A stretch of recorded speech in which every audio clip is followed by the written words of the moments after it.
નમસ્કાર મિત્રો, દેશ અને દુનિયાના સુપરફાસ્ટ સમાચારમાં તમારું સ્વાગત છે.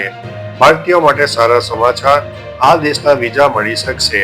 ભારત અને ચીન વચ્ચેના સંબંધ સુધરતા ચીને ભારતીય નાગરિકો માટે ઓનલાઈન વિઝા અરજી સુવિધા શરૂ કરવાનો નિર્ણય લીધો છે. ભારતમાં ચીનના રાજદૂત જુ ફેંગહોંગે જાહેરાત કરી છે કે આ સિસ્ટમ 22 ડિસેમ્બર 2025થી ફરીથી સક્રિય થવાની છે. આનાથી ભારતીય પ્રવાસીઓને દૂતાવાસની મુલાકાત લેવાની ઝંઝટ દૂર થશે અને તેઓ ઘેર બેઠા અરજી કરી શકશે. ભારતે પણ ચીની નાગરિકોને વિઝા આપવાનું શરૂ કર્યું છે. અન્ય મહત્વના સમાચારની વાત કરીએ તો બાબા વેંગાની 2026 માટે મોટી ભવિષ્યવાણી. બાબા વેંગાએ વર્ષ 2026 માટે મોટા વૈશ્વિક યુદ્ધની ચેતવણી આપી છે કે જો ત્રીજો વિશ્વ યુદ્ધ બની શકે છે. આબોહવા અને પરિવર્તનને કારણે કુદરતી આફતો આવશે જે પૃથ્વીના જમીન વિસ્તારના 7 થી 8% ભાગને બદલી નાખશે. આર્થિક કટોકટીને લીધે ડિજિટલ અને ભૌતિક કરન્સી તૂટી પડવાની અને સોનાના ભાવ 10 ગ્રામ દીઠ 1.30 લાખ સુધી પહોંચવાની શક્યતા છે. ઉપરાંત નવેમ્બર 2026માં માનવી અને એલિયન્સ વચ્ચે પ્રથમવાર સંપર્ક થશે. અન્ય મહત્વના સમાચારની વાત કરીએ તો વિનોદ ટેક્સટાઇલમાં આવકવેરા વિભાગના દરોડા. ગુજરાતમાં આવકવેરા વિભાગે વિનોદ ડેનિમ ગ્રુપ પર મોટું સર્ચ ઓપરેશન હાથ ધર્યું છે. અમદાવાદમાં વિનોદ મિત્તલ અને તેમના ભાઈ સહિત 19 વ્યક્તિઓના નિવાસ સ્થાને સહિત એક સાથે 35 થી વધુ સ્થળો પર દરોડા પાડવામાં આવ્યા.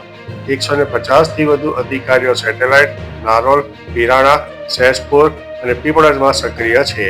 ટેક્સટાઇલ વેપારીઓમાં ભયનો માહોલ છે. અન્ય મહત્વના સમાચારની વાત કરીએ તો છોટાઉદેપુરમાં 4.70 કરોડથી વધુનો દારૂ નાશ કરાયો છે. છોટાઉદેપુર જિલ્લા પોલીસે પ્રોહિબિશનના કડક અમલ માટે 9 ડિસેમ્બરે 4.70 કરોડથી વધુના વિદેશી દારૂના જથ્થાનો જાહેરમાં નાશ કર્યો છે. આ કાર્યવાહી પાવી જેતપુરના કરાલી પોલીસ સ્ટેશન સામેના ગ્રાઉન્ડમાં અધિકારીઓની હાજરીમાં થઈ હતી. આ જથ્થો જિલ્લાના વિવિધ સ્ટેશનોમાંથી 273 પ્રોહિબિશન ગુનોમાં કબજે કરાયો છે. કાયદાકીય પ્રક્રિયા પૂર્ણ થતા બુલડોઝરથી તેનો નાશ કરવામાં આવ્યો છે. અન્ય મહત્વના સમાચારની વાત કરીએ તો બોડેલી હોસ્પિટલના 5 ટ્રસ્ટીઓ સામે ફરિયાદ દાખલ કરવામાં આવી છે. બોડેલી રોકડિયા પબ્લિક હોસ્પિટલમાં ટ્રસ્ટમાં ગંભીર ગેરરીતિઓ સામે આવી છે. બોડેલી કોર્ટના આદેશથી 5 ટ્રસ્ટીઓ અને એક અજાણ્યા વ્યક્તિ વિરુદ્ધ બોડેલી પોલીસે ગુનો નોંધ્યો છે.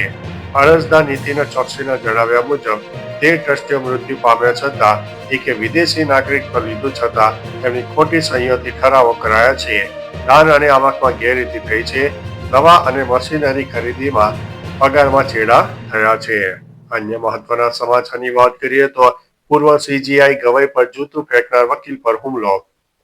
ભૂતપૂર્વ સીજીઆઈ ગવાઈ પર જૂતું ફેંકનાર સસ્પેન્ડેડ વકીલ રાકેશ કિશોરે દિલ્હીની કરકરડુમાં કોર્ટમાં હુમલો કરવામાં આવ્યો.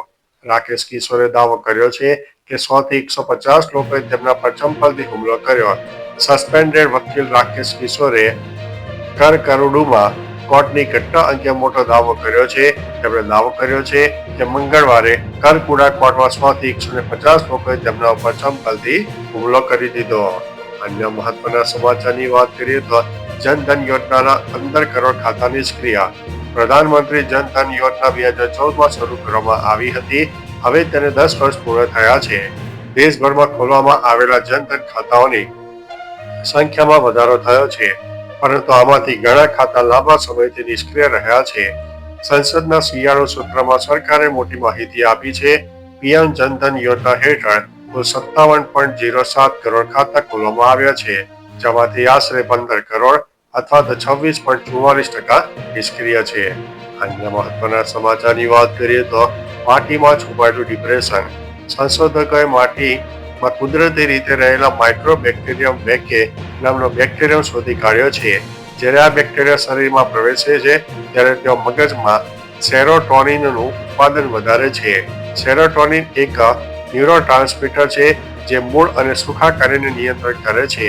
તેથી બાગકામ અથવા પ્રકૃતિ સાથે સંપર્ક તણાવ અને ડિપ્રેશન ઘટાડવામાં મદદ કરી શકે છે, જે કુદરતને માનસિક સ્વાસ્થ્ય માટે લાભદાયક સાબિત કરે છે. અન્ય મહત્વના સમાચારની વાત કરીએ તો કેન્દ્ર સરકારની ઇન્ડિગો પર કાર્યવાહી. ફ્લાઇટમાં 10% ઘટાડો, અન્ય એરલાઇન્સને સ્લોટ ફાળવ્યા. બેલ્જિયમ સુપ્રીમ કોર્ટે મેહુલ ચોકસીની અપીલ ફગાવી દીધી. ભારતને પ્રત્યાર્પણ સરળ બનાવી દીધું છે. ચંદ્રયાન 3 મોટી સફળતા મેળવી છે. ચંદ્ર પર પ્લાઝમા તોફાન મળી આવ્યું છે. ભારતે પ્રથમ T20I જીત્યું છે. દક્ષિણ આફ્રિકાને 101 રનથી હરાવ્યું છે. અન્ય મહત્વના સમાચારની વાત કરીએ તો બુમરાહનો શાનદાર રેકોર્ડ. આ સિદ્ધિ મેળવનાર 5મો બોલર બન્યો છે. ભારતીય ફાસ્ટ બોલર જસપ્રીત બુમરાહે સાઉથ આફ્રિકા સામેની પ્રથમ T20 આંતરરાષ્ટ્રીય મેચોમાં મોટો રેકોર્ડ બનાવ્યો છે. તેમણે T20માં પોતાની 100 વિકેટ પૂર્ણ કરી છે. આ સિદ્ધિ સાથે તે ક્રિકેટના ત્રણેય ફોર્મેટમાં જેમાં ટેસ્ટ, ODI અને T20Iમાં 100 કે તેથી વધુ વિકેટ લેનારો વિશ્વનો 5મો અને ભારતનો બીજો બોલર બન્યો છે. ભારતમાં T20Iમાં તેનાથી આગળ માત્ર અર્શદીપ, જેણે 107 વિકેટો લીધી છે. અન્ય મહત્વના સમાચારની વાત કરીએ તો આ દેશમાં બાળકો માટે સોશિયલ મિડિયા પર પ્રતિબંધ.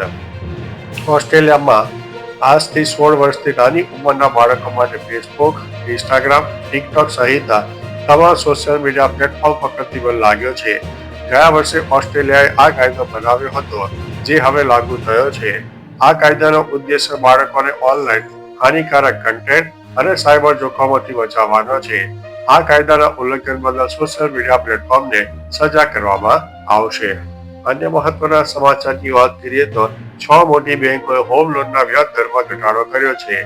ગ્રાહકોને રાહત આપતા HDFC bank, PNB, BOB, Indian bank, bank of India, bank of Maharashtra સહિત 6 મોટી બેંકોએ હોમ લોનના વ્યાજ દરમાં 0.25% સુધીનો ઘટાડો કર્યો છે.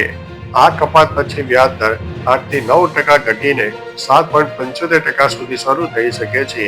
નવા દરમાં બેંક ઓફ મહારાષ્ટ્ર 7.10% શરૂ થાય છે. આ ઘટાડો હોમ લોન લેનારાઓ માટે મોટી રાહત સમાન છે.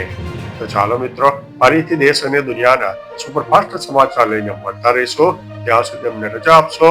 નમસ્તે.